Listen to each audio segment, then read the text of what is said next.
Of course, in those days, electricity was not all that common, so having light was really wonderful and a lovely job she did. Oh, thank you, dear. Well, during my term as governor, there were a few accomplishments that I am rather proud of I'd like to share with you.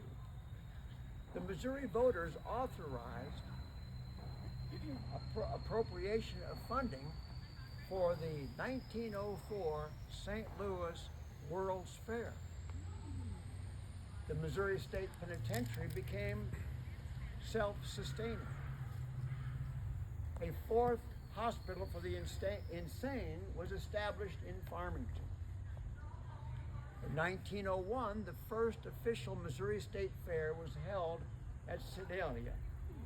And I was very interested in that because I had heard that in Boonville for about 12 years approximately, the fair had been held until the Civil War disrupted and canceled the fair. As it turns out, during the Civil War, Union troops were housed in the fair livestock buildings. Well, that site is also the site where in the early 1800s, a fort had been built by Hannah Cole, the first white woman settler of Cooper County. Also on that site, the Second Battle of Boonville was fought during the Civil War. And then in 1911, the Benedictine Sisters of the St. Scholastica Monastery established the St. Joseph Hospital, which stayed and remained in operation until 1973. During my administration, the Missouri State Historical Society, which had been established by the Missouri Press Association in 1898, was named a trustee of the state in 1901. And finally, at the onset of the Spanish-American War in 1898, I refused to send Missouri National Guard troops to the conflict until the federal government agreed to provide them with uniforms and supplies.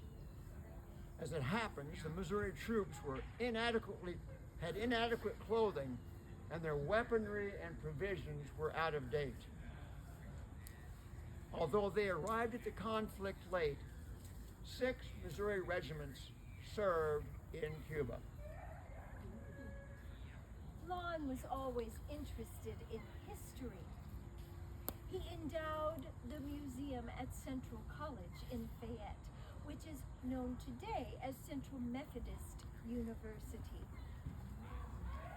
The museum is named in Lon's honor.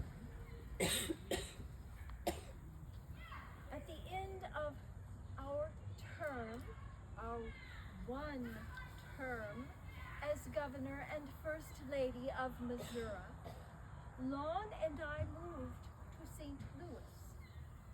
I became involved in fundraising to build a hospital, which today is Barnes Jewish Hospital. In those days, in those days, it began as a Methodist hospital. And in private life in St. Louis, I continued to write editorials and articles for the Boonville Weekly Advertiser, while maintaining financial interest in banks across Missouri.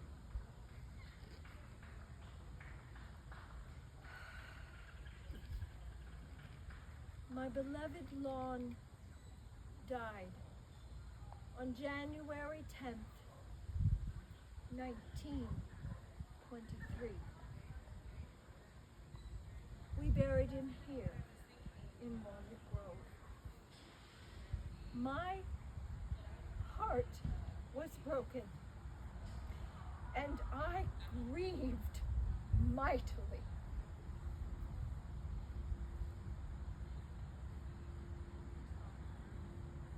I wanted my husband to be remembered.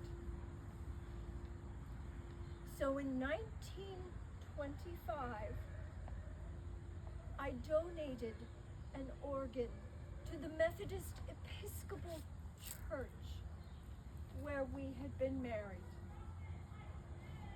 The organ cost $5,000. Now you understand, in those days, in the 1920s, a good house could be built for $3,000. I even hired an organist to come from New York City to play for the dedication.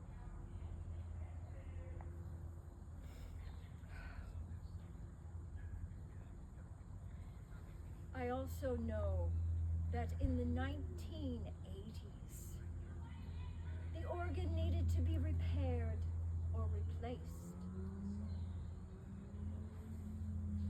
Upon learning that a new organ of comparable quality would cost $500,000, the congregation raised $50,000 for the repairs. The dedication plaque on the organ still reads, "In memory of Governor Stevens." I'd say my choice of instruments was rather a good one, because it's still making beautiful music to this very day.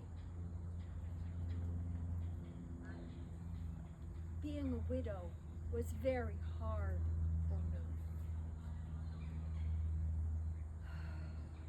I decided I needed a change. So I moved to St. Petersburg, Florida. It's warm there, you know. I have always adored being in the company of young people. And there I met a most wonderful young man, 40 years my junior, by the name of John Johnson. As things would happen, John and I were married in March of 1928.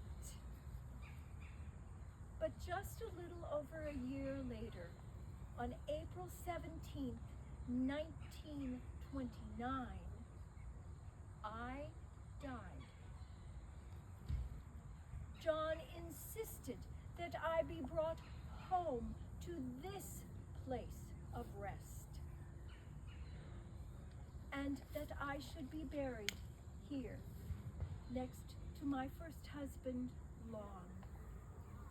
He understood that the last name of Stevens should be my last name on the tombstone, because that is how the citizens of Missouri would remember me. I do believe John returned to Florida and married a lovely lady, 20 years his senior.